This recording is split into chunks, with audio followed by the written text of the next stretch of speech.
We're on Data C for map number 1. Top right, ShoWTimE. Bottom left, Clem. The house smells like pizza right now.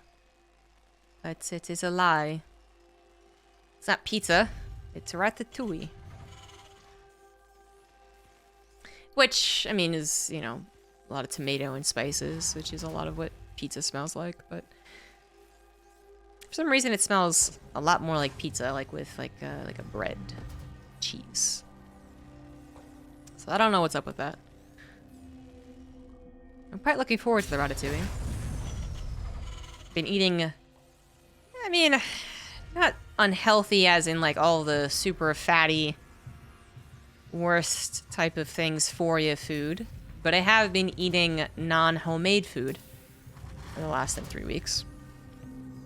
Which you really have to be quite careful about, because even if it looks like it's pretty okay, they probably added a whole stick of butter to make it taste good. So I'm quite looking forward to just a bunch of pretty fresh vegetables mixed up. And a salad. So healthy. I think we have the same cat hammock. It's a very effective cat hammock. I think he really likes it.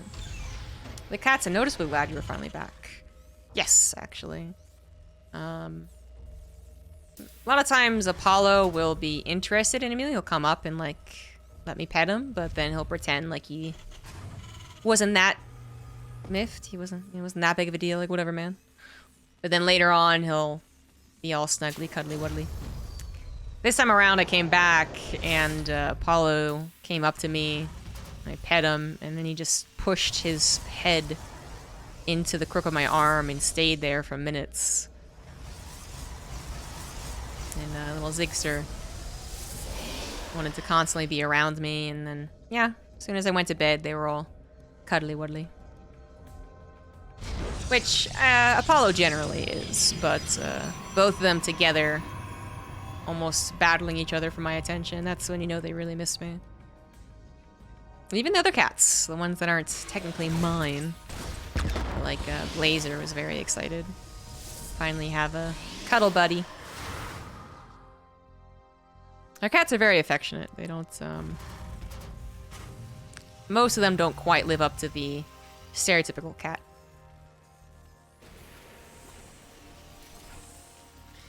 So what do we got opener-wise? Nothing too crazy. I mean, it was very possible that Clem was going to factory expand. Oh, he did. Yeah, well, there you go. So ShoWTimE, I mean, he saw that it was a barracks at home, so wasn't too concerned about any proxies. Goes into an Oracle. I want to say that ShoWTimE, most of the time, goes into Twilight Council after this, but he is not a foreigner to, like, a Phoenix play. I also believe that if he detects the Terran is going for a Cyclone Viking bus, he does like going for multiple Oracles. Which I don't know if it's a really personal thing as much as it is a necessity. Doesn't actually scout anything quite yet. It's just going to go ahead and default into the second Oracle. And get a third Nexus eventually. Definitely not anywhere close to having the money for it. But safety first. It's going to get the units. Going to get a gateway. Going to scout. And hopefully not die. Yeah. Shouldn't die. And with seeing the Cyclone and the Viking pushing out so aggressively, there should be a little bit of fear in ShoWTimE's heart right now that there could be an actual push on the way. It is Data C, not our shortest map, not our longest map. So there's a little bit of time to hold off on that, but that would be kind of the main concern for ShoWTimE right now is this guy pushing me, and if I lose a single unit here, it could be devastating, especially the Oracles, which, you know, they're gonna get taken down pretty quickly if they engage, but if they can engage with even a little bit of Pulsar Beam first, it could be the difference maker. 4 Adepts have been warped in overall, now 2 more Stalkers should be enough. I think the real problem is when the, it's 3 Adepts, this is, you know, pretty common with this opener, but then no other warp-ins, and then caught out of position and unknowing that this is on the way, right? That's when we have real problems against this. But ShoWTimE kind of playing it pretty much like straight and narrow, you know, scouting, building units, was kind of prepared for this. Gonna have to sacrifice an Oracle to take care of the drop in the main base, but it's probably just you know, weighed the risk versus reward there. 5 probes went down, but 2 oracles are across the map.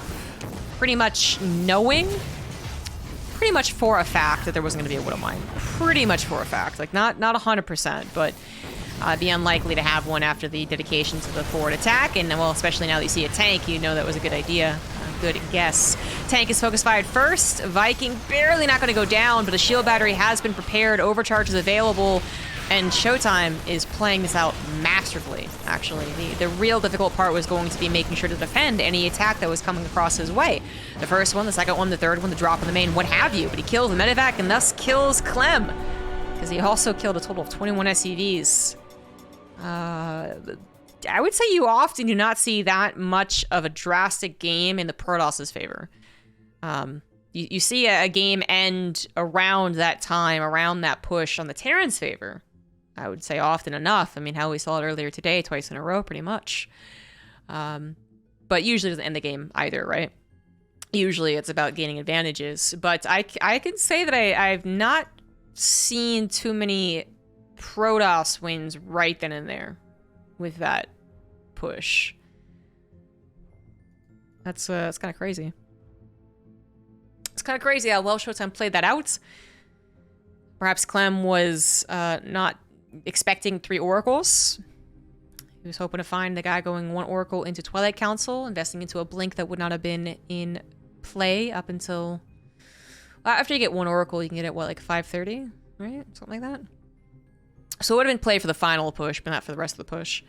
Or perhaps he just thought that, you know, there'd be more hiccups along the way, that ShoWTimE would miss something. If ShoWTimE had missed the shield battery, for instance, that would have been pretty big. But he didn't. ShoWTimE played that out like you would hope you would play that out, which most of the time doesn't happen. Oh, bye-bye, cat. So, yeah, I'm pretty damn impressed with ShoWTimE. Oh, I removed the wrong thing. And now we're into game 2, real quick. Tropical Sacrifice, top right, ShoWTimE, bottom left, Clem. One thing that I'm really impressed with, too, is, like, I say that doesn't happen too often. I do know that there's a lot of the Korean Protosses who have, I think, more similar games to that. If you're going to find a Protoss win in that type of game, and you put, like, blinder over the names, you'd probably guess it was Hero or Zest, right? So that does happen. I think it doesn't happen that often for the Protoss side. I'm still sticking with that. But I also would say that maybe more specifically, I don't think it happens very often when it comes to the European Protosses, and especially ShoWTimE, who, while doesn't have a bad killer instinct, isn't the one Protoss that would pop to mind when you thought of killer instinct, right? Like, he does know how to end games, but generally if it's safety versus risk, you think ShoWTimE more of the safety guy, right? So the fact that he was able to play that out so well and inevitably, like that, or not inevitably, like, and realistically take that risk of the oracles, that's a better word for it. Because again, it's most likely they won't have a Widow Mine there. It is very much most likely, but maybe they did fit one in. That was the kind of surprising part. It makes a lot of sense logically. So I don't consider this a gamble on ShoWTimE's part, and he's just changing up the way that he plays. It is logical, but just to have the game end so abruptly, not what I would pin on ShoWTimE. So that's really cool. That's why I'm kind of amazed right now. Did just get engineering bay blocked. Clem trying to be as annoying as possible. Once again, going for the factory expand. Like I was saying, I think really that goes so south for the Terran when they expect just different things to happen. Big revelation, I know. Player loses a StarCraft game because they thought that it would be X instead of Y. But seriously, that it'd be less oracles, or it'd be less pretty much perfect adaptation. I am trying not to gush that much about ShoWTimE's play, but that was just... You know, because we gush a lot about ShoWTimE's defensive play and how he reacts to certain things so well. Things that, you know, if they don't happen, don't look that impressive. So when the casters are like, I can't believe ShoWTimE deflected those triple drops, and you're like, well, nothing happened, so how's that impressive? But you know, if you've ever tried to do that, that it's impressive. But ShoWTimE on the kind of aggressive, killing you instantly thing, like that's not totally common. I do think that's Protoss's kind of general bad lot in life, by the way. For all the expansions, a little less so on Legacy of the Void, but certainly in the first 2 expansions, I think their real strengths aren't obvious. That's always been a factor for them. You know, when you watch someone defend macro perfectly, you either are a Protoss player who has done similar things and failed, so you have that personal, like, oh yeah, wow. Or the casters do a pretty good job of emphasizing how dangerous it was. Anyways, moving on from that last game, officially, totally. We got Hellions on the way. ShoWTimE did read this perfectly as well, but less because he's that good, but more because he got scouting done. And this is kind of the expected thing as well. I would actually say, kind of funnily enough, what Clem is doing is almost like returning back to norm. There were... I want to say this was kind of the first reintroduction to the Engineering Bay block abuse. The Engineering Bay block has existed forever, to be clear, but years ago, whoever brought this out again, Engineering Bay blocked into the Hellions, and Protoss were floundering. They're like, what the hell? There's literally no way to deal with this. This is bullshit. And then I think it was Parting who was like, well, you're just going to Stargate, get a shield battery, and there you go. No problem, no problem.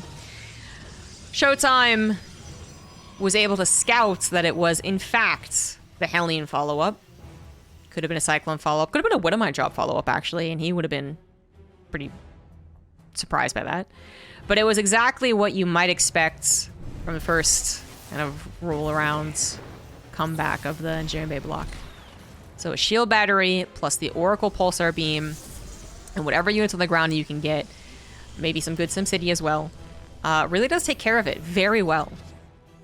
So ShoWTimE takes zone damage, ahead 12 workers, going on to a 3rd base, already over halfway done. All without getting into a kind of better technology yet, but that is what you have to do when you both A, defend the Hellions, but also B, yes, get your economy up so damn well. You're not going to be that much quicker, or that quick into the Twilight Council and the Forge, but they are now finished. They are now getting +1 and Blink, and they're also now being chronoed. But this is the next tough part for ShoWTimE. Yeah, you're in a beautiful position. If everything goes well with this first defense of the stim attack, shall we call it? Medevac attack, whichever, both. ShoWTimE probably just wins this game, actually. If he defends this as well as he's defended the rest of the things in this series so far, I would say he just wins the game. But this is the next test. He doesn't have a lot of good units, per se. He has a lot of... well, not even a lot, right? It's still Protoss. The race doesn't have a lot of units in general. He has some okay units. So being in position, really important. And he's currently out of position. Did lose track of the 2 medevacs. So the probes are in a little bit of danger. Love the addition of the shield battery, though. Oh, 2 oracles fly in, and, well, here's that lackluster defense. Certainly not perfect. 2 sentries go down as well. This was painful. Pain. I mean, it started off with losing track of the medevacs, which was almost inevitable unless you can get Revelation off, which, yeah, would have maybe saved the day, actually. Oh, 20 probes in total. Oh, boy. Oh, boy. Yeah, so first it was the being out of position, like, oh shit, he's in the main, great. Which ShoWTimE was mindful of. ShoWTimE, I actually love this kind of unabashed shield battery making. I feel like it's like kind of along the lines of a missile turret for Terrans, where they're like, well, technically, if I don't need it, I'm not gonna get it. So yeah, you get the most obvious shield battery at the front, right? But you might skimp on the one that goes in the main base. I think this would have been brilliant if ShoWTimE was in position, and if ShoWTimE had not reacted too fast, too hard. You know, the Oracle swooped in without any help, and if instead everything had combined together, shield battery, reinforcements, guardian shield, pulsar beam, I think that does not do 20 probes with the damage.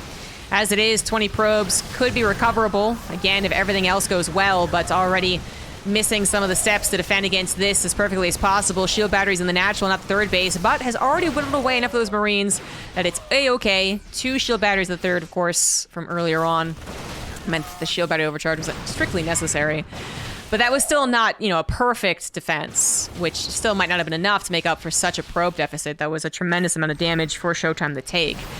But it was kind of close to it, and then if it was a closer to perfect defense, like if everything was in position, the shield guard overcharge, Clem over-dedicated, overconfident, something like that, then ShoWTimE's counter might still be doing damage.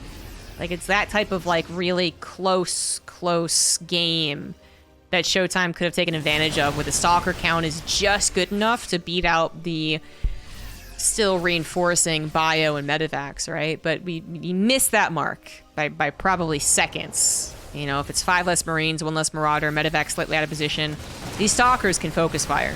Exactly what they're doing here. Or hell, even if he had enough Stalkers to actually one-shot that damn Marauder, that could have been a huge difference. Now he does, and the reinforcements might have been a little bit of a surprise there. Clem wasn't expecting it. Still, power of bio versus Blink Stalkers, right? Bio is better. Oh, God. Oh, Lord, baby Jesus. Woo! I think there was a refocus there. ShoWTimE definitely tried to split off the probe that was being focused, so I assume Clem did refocus. So 15 more probes go down after he finally got into a decent position with that probe count, by the way. That was, like, actually probably where he was going to stop, and then he's lost them. Might go back up to 66 probes and then call it a day there, since he's being oversaturated in the main anyways. He could stop even now. Because I don't think he can go to a 4th base, right? He probably would want to. Probably would have been on a 4th base, finishing up, transferring 80 probes now. But can't do that, so I think you hold off on the 3rd base, you saturate what you got, and you put the rest of the resources into building up those Colossus or Disruptors. Well, of course, trying to control the flow of battle, but the Stalkers, their time to shine quickly ended, didn't it? Now they're being pushed back by the bio. So many of them lost their lives in that. A couple of good force fields, but no shield battery to help out those poor little zealots. And you take what you can get, and then you run back home to the shield battery overcharge, which is only going to save you temporarily. ShoWTimE in too much trouble. Absolutely started with the drop in the main. I mean, that was the biggest problem for him, but then everything else going just a little worse than he was hoping for.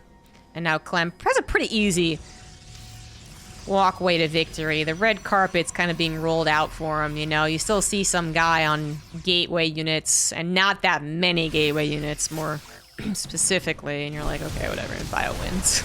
Just almost a move. Almost. Yeah. Yeah, no, it's a move. There you go. Yeah, see? Yeah. Especially with the 2 Colossus not outs, and they're never going to be outs. This will be a GG. Yeah, not even an opportunity to try and do a counterattack. GG. Clem's follow-up with the 2 Marine, 2 medevac Marine drop. 2 brutal 5 me.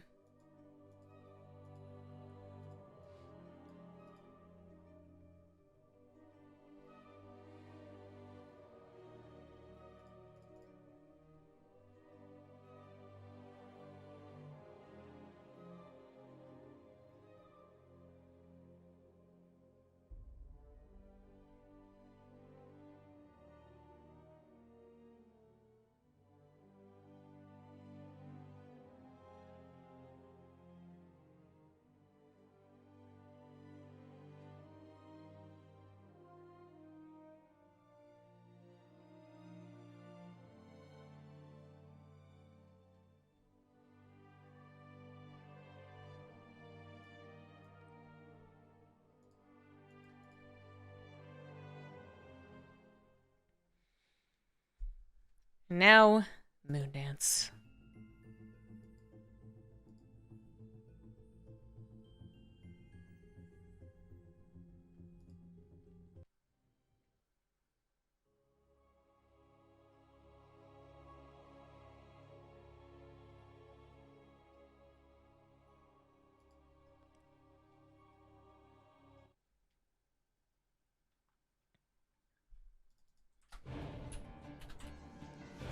Bottom right's ShoWTimE. Top left, Clem. Winner of this goes on to face Hero Marine in the grand final best of 5. So either way, a familiar grand finals of the Open Cup. Clem more commonly in the finals than ShoWTimE, but ShoWTimE certainly not a stranger to it. So what's it gonna be? PvT or TvT? I'd say ShoWTimE, first game and first 5 minutes of the last game was looking perfect in the matchup. You might say perfect's a strong word for a game full of forced errors, but pretty good. But they quickly went south with a drop in the main base. The foresight was there. The appropriate amount of units and stack defense was there, I would say, but just the actual collection of everything was missing. If he had tracked the medevacs with Revelation, so damn different. If he had allowed the drop to kill... I don't want to say more probes, but if he had waited a little bit longer to send the oracles in, so that they came with the Guardian Shield and the Stalkers, I do wonder if that would have been enough to kind of like tilt the scale so that maybe 20 workers don't die. Maybe it's more like 8 or 10, which is still sucky, but that's what's going to happen when you lose track of 2 medevacs. Yeah. Hey fans, what ifs? We do have Clem going for a Rax expand this time, changing things up a little bit. ShoWTimE's allowed to take his usual natural Nexus. ShoWTimE's been liking the Stargate openers, so I assume he's going to continue doing that. I would say it's shown no weakness so far. And that last game, I wouldn't pin on the Oracles. I'd maybe pin on the miscontrol of the Oracles. Yep, it's going to be a Stargate again. And this Reaper is going to get 1 probe kill. I believe the oversaturating of the gas geyser is purposeful. He's trying not to rally his probe. Well, I mean, I say that. Maybe not, actually. Yeah. Well, no. No. Yes. No. No. I'm still hesitant. No. If you're going to oversaturate something, you still do the minerals, don't you? Because, I mean, you don't get any benefit from oversaturating the gas, right? We're oversaturating the minerals. There is a amount of benefit that just decreases greatly very quickly. Right? All this going down to the fact that Protoss players will rally probes to the main, assuming that the natural will be too much in danger against the Reaper. Just to be clear of what I'm talking about here. So there's no reason to rally them to the gas geyser, except that they'd be closer to transferring to the natural. So maybe that is the trick? I don't... You know what? Ask ShoWTimE on his stream. Anyways, he's messed up his micro regardless. Like 100% for a fact, this is a mess. This is a whoops-a-daisy. His probe is following another probe. It's gonna crush on him. It's trying to give him minerals. It's trying to give him a present. And the guy is just not into it. Doesn't believe in robo-love. You watch the propaganda PSA ads in Futurama. Anyways. Second Oracle being Chrono boosted, so seriously, some similar openers coming out from ShoWTimE. He finds no faults in the opener, which it is such a good opener. I mean, it really is no fault in it, but he's also finding no other reason to stop, right? No reason to change things up on his side, to throw Clem off, or both either offensively or defensively. And Clem is going to be the one that changes things up, which I guess isn't too uncommon in the matchup. But he's going to change things up to go into a 1-1. Barracks factory. Okay, fair enough. But then into a command center. And then 2 more barracks, really delaying that starport. So the third command center is finishing up here. And that would be a downside, I suppose, of ShoWTimE going for this. I mean, ShoWTimE's opener is flexible. He can go left. He can go right. Up and down. Faster third nexus. Some more warp-ins. More Stargate units. Whatever, right? But it's not really going to punish anything. It can defend, it can expand, it can harass, but punishing, straight up actually punishing, getting some good damage done to someone being greedy, I don't think this opener can do that. So Clem possibly just taking advantage of that from the get-go, from entering into the third game. Was like, I think this guy's going to do the same thing. Boom, he got a Stargate. Yep, I think he's going to do the exact same thing. Let's go for a fast third CC. And he's even going to invest those extra minerals he's getting into 3 missile turrets to ensure that the Oracles never get to do SCV damage. And Oracles are pretty bad at SCV damage around static defense in this matchup. Because they are 3-shot workers. So where, you know, Zerg gets 2-shot by them. So they can do a little tap. Yep, exactly what he's trying to do. And they can, hell, build up a lot of drone kills if the Zerg player doesn't pull the drones away. SCVs are sturdier. So they're pretty much safe, entirely safe, once the missile turrets are done. And now ShoWTimE is locked into place. Might just recall them out instead of trying to finagle their way out through this way and that way and over there and who knows what. Because he does want them. He does need them. And instead he actually... Oh, he tried to distract the Cyclone, but he mistimed it. Oh, he wanted to lock on and go to the Adept, and the Oracle's going to kill the Cyclone. Ah, well... More importantly, let's talk about this attack to the front. Clem, it's kind of funny. This isn't really that scary of an attack. In fact, if ShoWTimE was ready for it 2 seconds ago, wouldn't have stim. Still doesn't have combat shields. And I still think that he's pretty much ready for it. I would be a little concerned about the lack of shield battery, but yeah, lack of shield battery is a concern. For sure. With the shield battery, I think ShoWTimE chooses a perfect time to move in, but little sketch without it. Loses the sentries.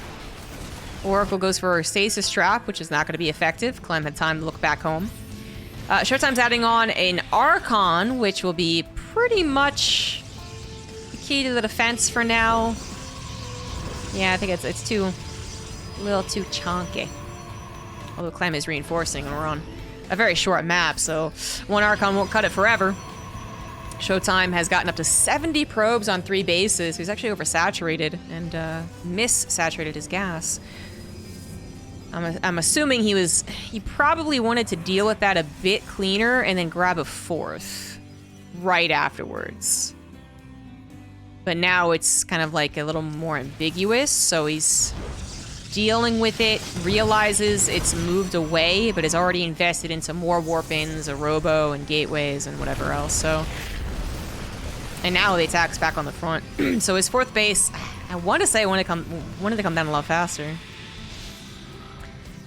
The only reason I'm harping on this is that this might change the pacing of the game too dramatically for ShoWTimE to actually win, even if he looked good in this particular engagement, which he really doesn't. Archons are alive, yes, but most of the Zealots are dead, and a lot of the bio is still alive. Clem has a 30, almost 40 army supply lead, could wait out the shield battery overcharge. And ShoWTimE is in a lot of trouble, man. It's because, again, like, even if this does hold, I don't think he has very much else going for him behind it. He really needed to kind of slam dunk the defense here, which he can't do with units that have little T-Rex arms. Even if they are truly more powerful than the army in front of them, the army in front of them can run away. ShoWTimE finally adds on the 4th base as well as the 2nd robo to hopefully coincide with the robotics bay. He does want to move over into Colossus. But this has been I believe, could be truly a big disruption into ShoWTimE's plan. Things could have been a lot cleaner for him in a perfect world. Oracle at the very least is back, but it's tagging the wrong army. He knew about that one. He didn't know about this one. Heading into the main base, grabs the shield battery. One measly little warp in, not going to do very much, but ShoWTimE knows that he doesn't really have the ability to split right now, so he's kind of got to let the damage be done on his gateways. Now trying to fruitlessly attack into a greater number of army. That was just never going to work out there. Yeah, that was... never. Yeah, it just... but he also... He just... It was such a damned if you do, damned if you don't situation, you know? Because it's not like he can just let his gateways die. It's not like that's okay. So he tried to take engagement when he thought it was best to do so, but he still loses so much. He lost his gateways, he lost his army. He's now losing control over his natural. The Archons are about to be negated by a couple of EMPs, although they haven't hit yet, but it doesn't matter. ShoWTimE knows the writing is on the wall. GG. Clem will take the series 2-1.